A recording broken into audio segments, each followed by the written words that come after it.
Y si te dijera que el mayor obstáculo para enfrentar la crisis climática no es precisamente la falta de conocimiento técnico, recursos económicos, sino algo mucho más simple y a la vez preocupante, bueno, pues así es, estamos hablando de la falta de voluntad política.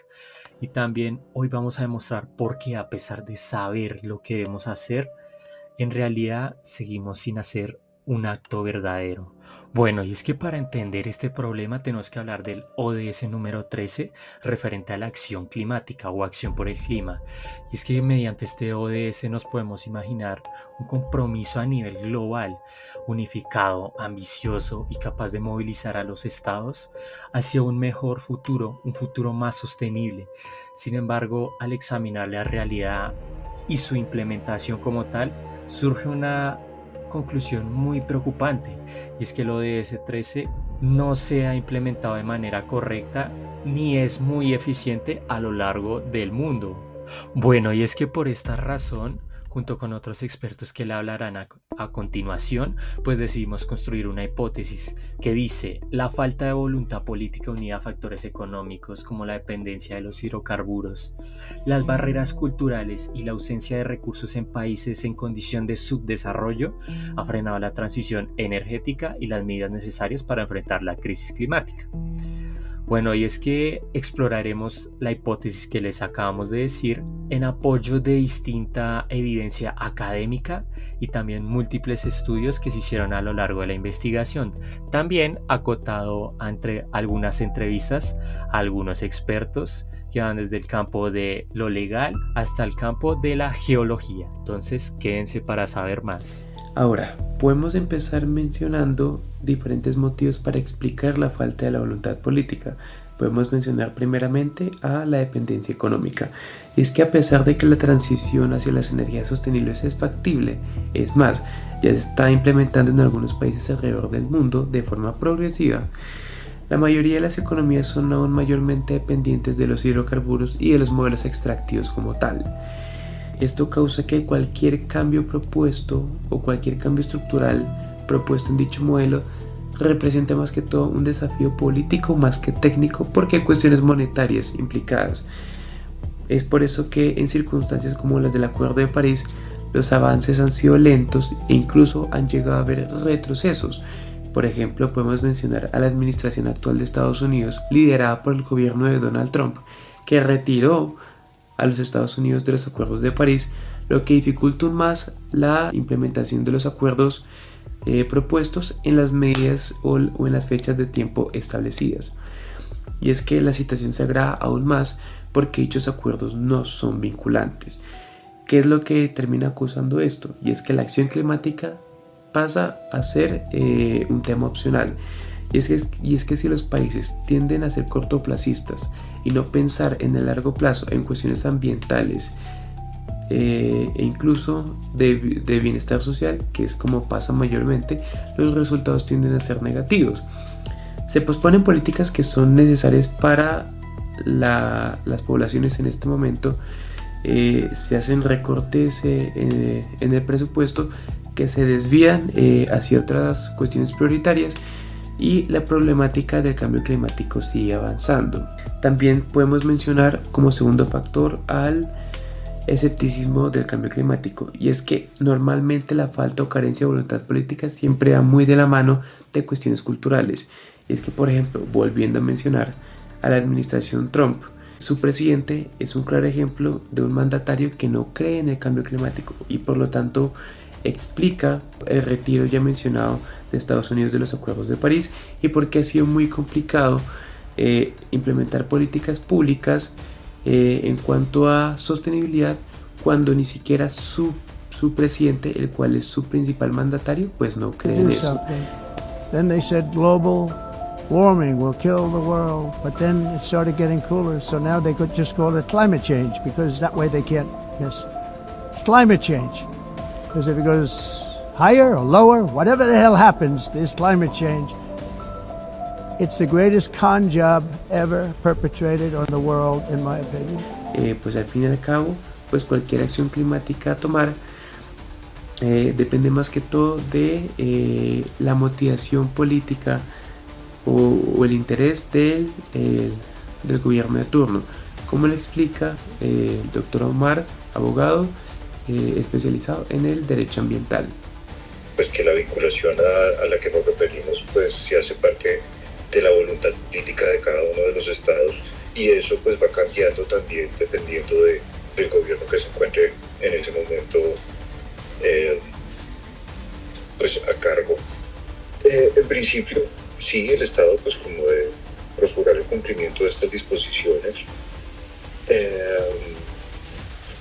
en atención a esa obligación constitucional por reglamentar estas actividades, cosa que nosotros como país pues debo reconocer hacemos con mucha disciplina.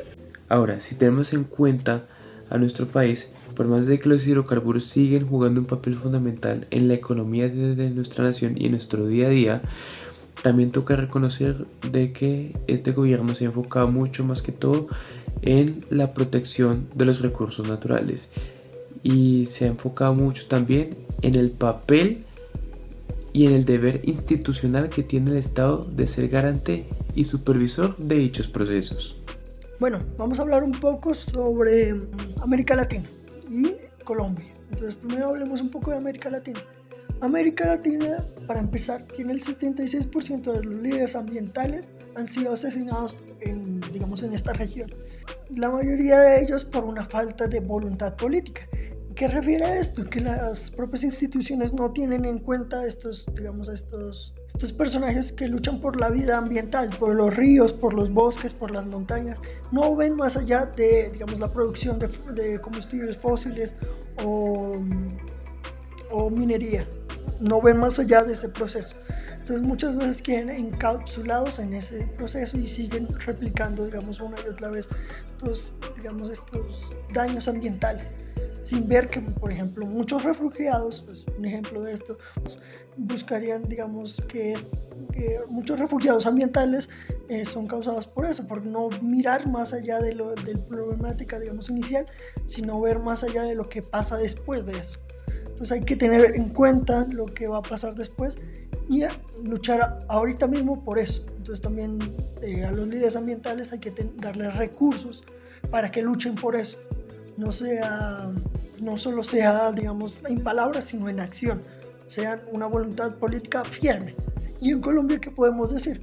Colombia, sobre todo el conflicto armado, que es como el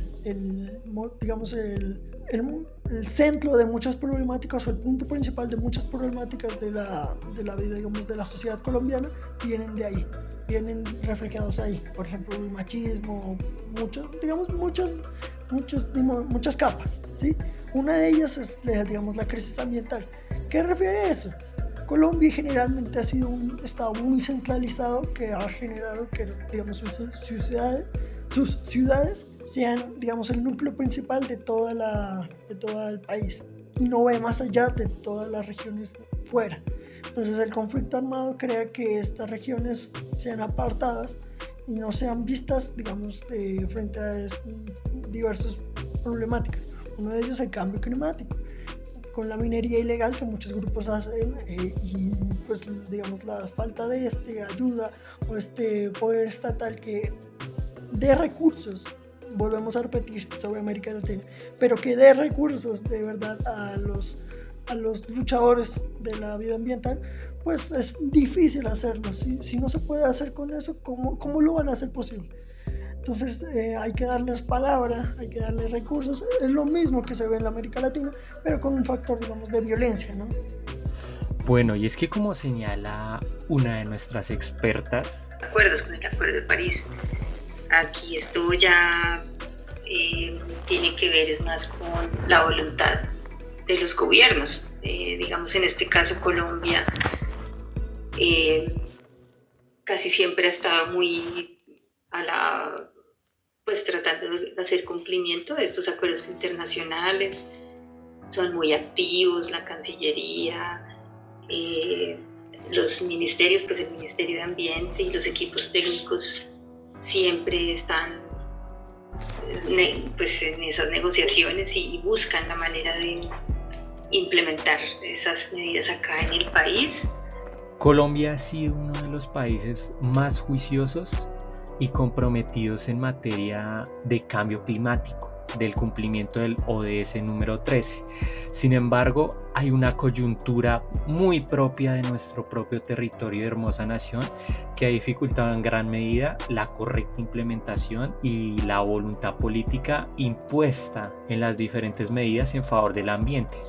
Bueno, y es que como nos señala uno de nuestros autores investigados, Cuenca para ser más exacto, nos presenta una paradoja importante, y es que en Colombia los grupos armados han impedido la entrada de distintas multinacionales y empresas extractivas que obviamente derivarían un gran impacto al medio ambiente, pero al mismo tiempo estos grupos realizan actividades ilegales como la minería informal que poco a poco va erosionando pues los ecosistemas. Pues es que esto demuestra que el conflicto armado y el control irregular del territorio dificulta en gran medida la implementación del ODS número 13. ¿Por qué? Porque sin presencia estatal efectiva, sin una gobernanza ambiental sólida y sin seguridad en las distintas regiones, pues cualquier política climática se vuelve demasiado inestable e inviable. Además, las distintas propuestas de paz territorial o ambiental indican que la sostenibilidad es imposible sin una estabilidad política, que precisamente es lo que Colombia tiene en sus territorios periféricos, inestabilidad política.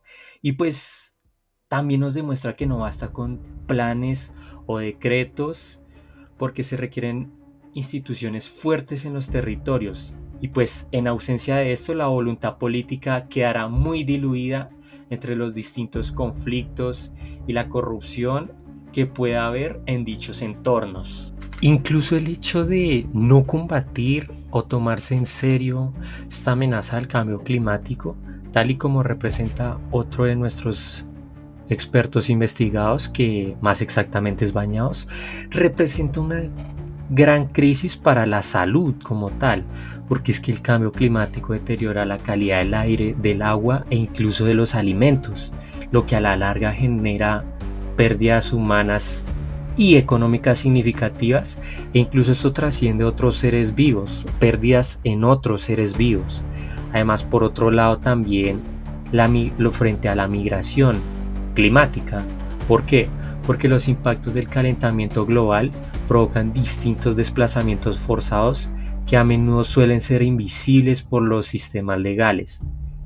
Además, a esto se le acuña la falta de políticas ambiciosas que agrava esta vulnerabilidad social y económica, profundizando aún más las desigualdades en lo referente al sur global. En otras palabras, la falta de voluntad política no solo perjudica al medio ambiente, sino también a la vida, salud y dignidad de millones de personas y seres vivos que no necesariamente son seres humanos. Pues analizando o dando una conclusión de toda esta información, de todas estas entrevistas, todos estos estudios, digamos, todas estas lecturas, podemos decir que la ODS número 13, ¿por qué fracasa? No es por la falta de tecnología, de investigación, de conocimiento o incluso de economía, es por la falta de una voluntad política firme y coherente. Aunque la comunidad internacional reconoce la urgencia de este cambio climático, digamos, de esta crisis climática, los estados continúan priorizando intereses, digamos, económicos en corto plazo, por ejemplo, los vinculados a los combustibles o a modelos extractivos minerales. Entonces, esta falta, digamos, de determinación política se ve reforzada por factores, digamos, culturales, como este negacionismo digamos, al cambio climático, resistencias sociales al cambio. También sobre todo por contextos de violencia, y más acá en América Latina y más acá en Colombia, donde, digamos, el conflicto armado se ve día a día, que genera que esto sea más difícil de vincularse en todos los territorios, que esta falta de Estado también causa que no sea vinculado a todos estos territorios que pues requieren, digamos, esa ayuda climática. Entonces, muchas de esas protecciones, hay un claro falta de protección ambiental, también hay una falta de transición energética, y más allá, los impactos a la salud, la migración y millones de vidas se agravan cada día por la falta de una voluntad firme en cuanto a esto.